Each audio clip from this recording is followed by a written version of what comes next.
बिस्मिल्लाहिर्रहमानिर्रहीम। Dear students, कल हमने ज़री शोबे की पसमानदगी के मसाइल को देखा था। आज हम देखेंगे कि इन मसाइल को हम कैसे हल कर सकते हैं। इसमें जो हमने पॉइंट्स पढ़े थे पसमानदगी के हवाले से, उन्हीं की जब हम उनको करेक्शन उनकी कर लेंगे, उनको इम्प्रूव कर देंगे, तो वही हमारी जो ज़री मसाइल हैं उनका हल कंसीडर होगा। उसमें सबसे पहले तो ये है कि जो काबिल काश्त रकबा है उसको मुकम्मल तौर पर इस्तेमाल किया जाए, बंजर और वीरान ज़मीनों को काश्त के काबिल बनाया जाए और हर साल सेम व थोर की वजह से ख़राब होने वाली ज़मीनों को बेहतर बनाने के लिए मनसूबाबंदी और डिफरेंट स्टेप्स उठाए जाएं। इसके अलावा ज़मीनों को कटाव से बचाने के लिए ज़्यादा से ज़्यादा जो है वो प्लांटेशन की जाए, दरख्त लगाए जाएं। फिर गंदम, चावल और जो दीगर फसलें हैं उनकी पैदावार को बढ़ाने के लिए बीज, कीमियाई खादें और साइंसी काश्त के जदीद तरीक़ों को फ़रोग़ दिया जाए। इसके लिए ज़री तहकीकी मराकज़ कायम किए जाएँ और काश्तकारों को बेहतर तौर पर जो है वो मशवरे प्रोवाइड किए जाएँ। फिर फसलों को पानी की फ़राहमी के लिए बारिशों के पानी को डैम बनाकर ज़ख़ीरा किया जाए, जिससे सैलाब भी कंट्रोल होंगे और बिजली की पैदावार बढ़ाने में भी मदद मिलेगी। इसके अलावा जहाँ पर नहरी पानी मैसर नहीं है वहाँ ट्यूबवेलों और कुओं के ज़रिए जो है वो पानी फ़राहम किया जाए और ट्यूबवेलों के लिए बिजली मुफ्त फ़राहम की जाए, या उसके रेट्स जो हैं, जो बिल्स हैं, वो बहुत कम लिए जाएं। फिर किसानों को ज़रूरी काश्त के जदीद तरीक़ों के इस्तेमाल की तरफ राग़ब किया जाए, इन्हें बिला सूद कर्ज़े दिए जाएं और इन कर्ज़ों के ज़री तरक्की के लिए इस्तेमाल की निगरानी की जाए, ताकि कर्ज़ों की रकम फ़जूल खर्ची में ज़ाया ना हो जाए और किसानों को पेश आने वाली मुश्किलात जो हैं वो भी हल हो जाएं। फिर मंडी तक ज़री अजनास पहुँचाने के लिए जो ट्रांसपोर्ट है उसको तरक्की दी जाए। उसके अलावा जो आड़ती हैं उनसे निजात दिलाने के लिए हुकूमत खुद ज़री अजनास ख़रीदने का कोई लाहा अमल जो है वो अपनाए और मंडियों के निज़ाम को जदीद बनाए, ताकि किसानों को अपनी फ़सलों के बेहतर रेट्स जो हैं वो मिल सकें। इसके अलावा तालीम बालगा और देहातों में किसानों के बच्चों की तालीम की मुफ्त सहूलतें पहुँचाई जाएँ, ताकि काश्तकारों में भी जो है वो अवेयरनेस पैदा हो, आपस के झगड़ों को ख़त्म करके मुल्क की तरक्की की तरफ तवज्जो दें, साइंसी तरीक़ों को यूज़ करें। इस्तेमाल राज़ी के लिए आसान और बेहतर कानून साज़ी की जाए, ताकि इंतशार राज़ी के नुकसानात से किसानों को बचा सकें। ज़री अजनास की बेहतर कीमतों के ज़रिए काश्तकारों की हौसला अफजाई की जा सकती है, उनकी इनकम को बढ़ाया जा सकता है। इसके अलावा सैलाब और दीगर जो नागहानी आफ़ात हैं उनसे बचने की तदाबीर की जाएँ। दरियाओं की सतह को गहरा करने के अलावा किनारों पर पुश्ते तामीर किए जाएँ, ताकि अगर सैलाब आएँ तो ज़्यादा फसलों को डैमेज ना कर सकें। इसके अलावा किसानों को कर्ज़े फ़राहम किए जाएँ ताकि उनकी माली मदद हो सके।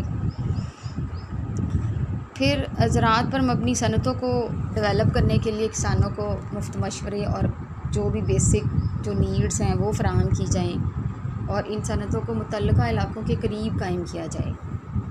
जागीरदारी के निज़ाम को बेहतर तौर पर जो है वो उसको ख़त्म करने के लिए या उसमें जो है वो चेंजेस लाने के लिए इक़दामात किए जाएँ, ताकि लोग जागीरदारों के जो इस्तेहसाल है उससे बच सकें। इसके अलावा जो है हम और भी कुछ तरीक़े यूज़ कर सकते हैं।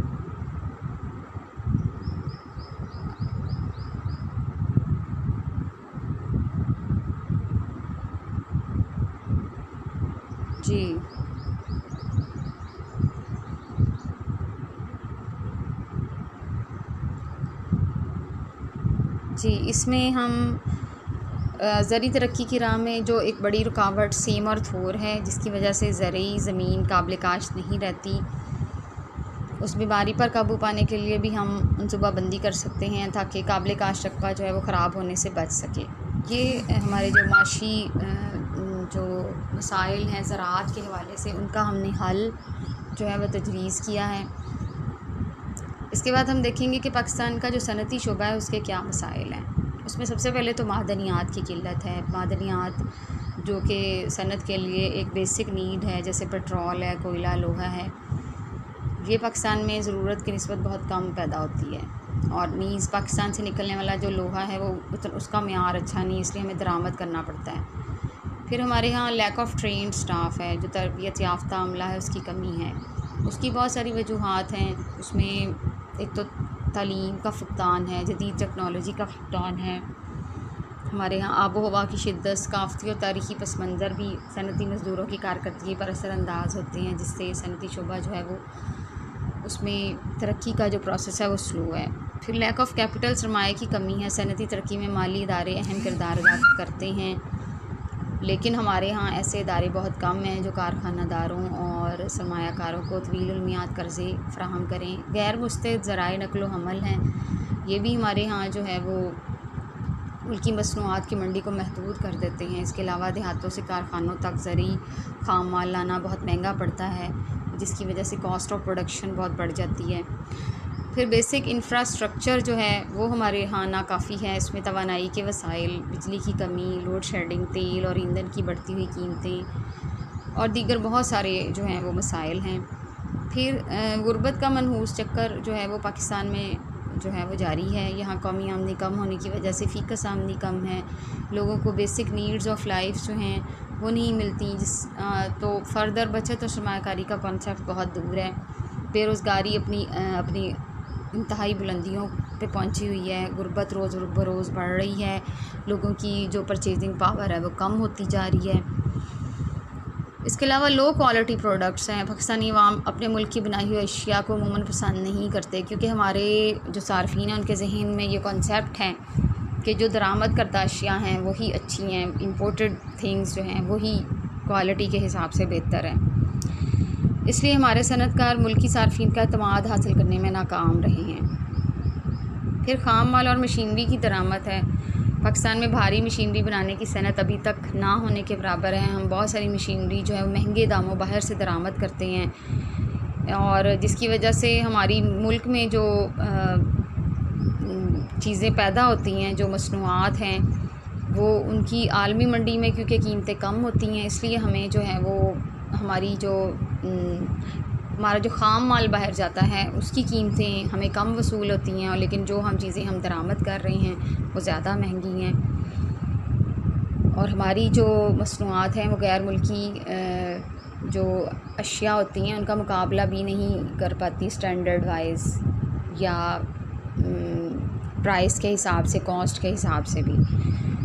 इसके अलावा टेक्नोलॉजी की पसमानदगी है। पाकिस्तान जो है दूसरे मुल्कों से जदीद महंगी टेक्नोलॉजी जो है वो हासिल करता है, लेकिन क्योंकि हमारे मुल्क में सरमाया की किल्लत है, इस वजह से उसको हासिल करना भी हमारे लिए मुश्किल है।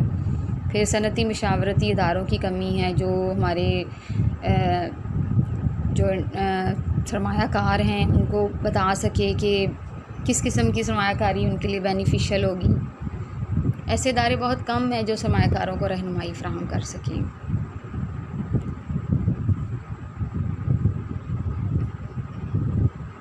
जी, बाकी पॉइंट्स जो हैं वो हम कल पढ़ेंगे, ठीक है जी, और इसका इन मसाइल का हल जो है वो भी हम कल देखेंगे, तो आप इसको लर्न कीजिएगा। थैंक यू, अल्लाह हाफ़िज़।